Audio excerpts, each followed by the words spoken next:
تین طلاقوں کو تین ماننے کی صورت کے اندر یہ موقع ہم اس سے چھین رہے ہیں۔ اللہ تو موقع دے رہا ہے کہ وہ دوبارہ رجوع کر لے، لیکن ہم کہتے ہیں کہ نہیں، اس نے موقع گنوا دیا، اب اس کے پاس کوئی گنجائش نہیں رہی، عورت اس کے اوپر حرام ہو چکی۔ یہ ایک زیادتی، اگر عدت میں رجوع نہیں کیا تو بعد میں تجدید نکاح کی گنجائش، لیکن تین ماننے کی صورت کے اندر رجوع کی گنجائش ختم کی جا رہی ہے، تجدید نکاح کی گنجائش ختم کی جا رہی ہے۔ اعوذ باللہ السمیع العلیم من الشیطان الرجیم، بسم اللہ الرحمن الرحیم۔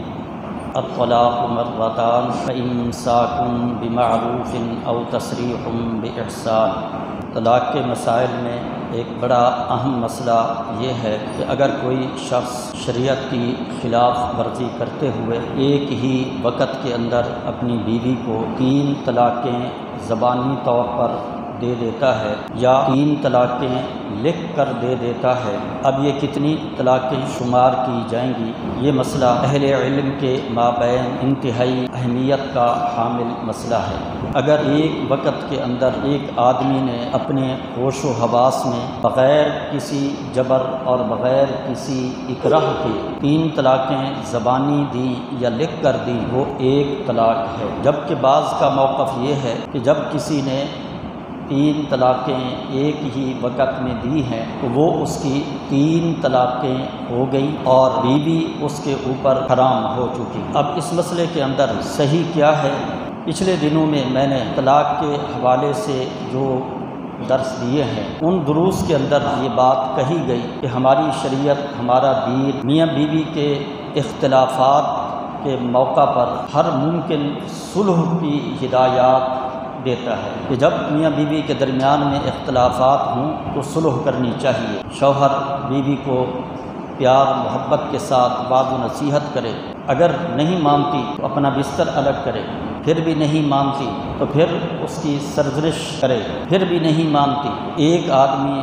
مرد کی طرف سے ایک آدمی عورت کی طرف سے مقرر کیا جائے اور وہ دونوں ان کے درمیان صلح کے لیے کوشش کریں۔ اور اللہ تبارک و تعالیٰ نے صلح کے حوالے سے فرمایا والصلح خیر، صلح میں بہتری ہے۔ ان تمام چیزوں کو پیش نظر رکھنے اور ان میں غور و فکر کرنے کے بعد جو بات سامنے آتی ہے وہ یہی ہے کہ اگر کسی نے ایک وقت میں تین طلاقیں دی ہیں وہ طلاق ایک شمار کرنی چاہیے کہ طلاق کا شرعی طریقہ یہ ہے کہ ایک وقت کے اندر صرف ایک طلاق دی جائے۔ اللہ تبارک و تعالیٰ نے ایک انسان کو دو موقع دیے ہیں کہ اگر ایک دفعہ طلاق دی اس کے بعد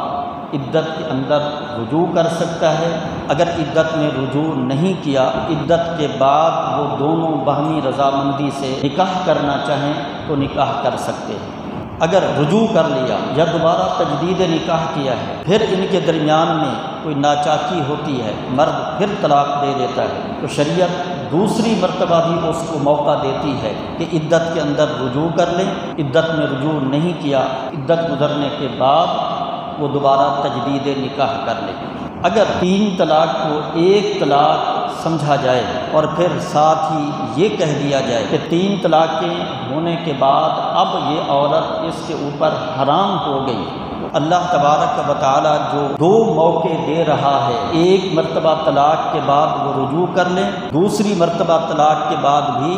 رجوع کر لیں، لیکن تین طلاقوں کو تین ماننے کی صورت کے اندر یہ موقع ہم اس سے چھین رہے ہیں۔ اللہ تو موقع دے رہا ہے کہ وہ دوبارہ رجوع کر لیں، لیکن ہم کہتے ہیں کہ نہیں، اس نے موقع گنوا دیا، اب اس کے پاس کوئی گنجائش نہیں رہی، یہ عورت اس کے اوپر حرام ہو چکی۔ یہ ایک زیادتی ہے۔ تو اس بارے میں بھی غور و فکر کی ضرورت ہے کہ اگر تین طلاقوں کو ایک مانا جاتا ہے تو شریعت کی منشا جو ہے وہ پوری ہوتی ہے کہ اس کے بعد ان کے لیے رجوع کی گنجائش، اگر عدت میں رجوع نہیں کیا تو بعد میں تجدید نکاح کی گنجائش، لیکن تین ماننے کی صورت کے اندر رجوع کی گنجائش ختم کی جا رہی ہے، تجدید نکاح کی گنجائش ختم کی جا رہی ہے۔